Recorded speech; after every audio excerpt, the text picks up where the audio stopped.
Hello guys, magandang hapon guys. Heto na naman ako guys. At ngayon pa lang nakabalik guys uli.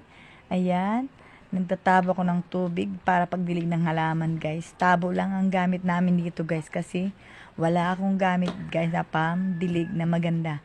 Ayan guys, buhay probinsya kami guys kasi nasa probinsya nga talaga. Kaya ayan yung gamit kong pagdilig. Tabo lang. Maganda naman kasi dito yung tabo lang guys.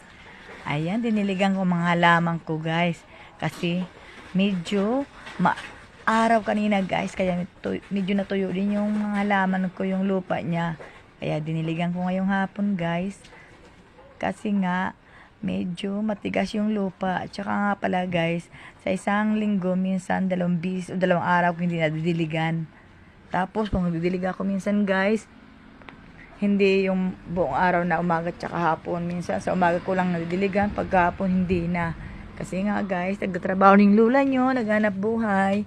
Kaya hindi ko minsan din na diligan ng umaga at hapon. Kung madiligan ko ng hapon, minsan pag umaga hindi na. Kasi madaling araw pa lang umalis na kami guys. Ayan guys, hanggang likod sana yung aking diligan. Pero dyan lang sarap guys, kasi mahaba na medyo yung aking video. Kaya dito lang sa harap guys yung aking idiligan na ipapakita sa inyo. Yan lang guys. Magandang hapon sa inyong lahat.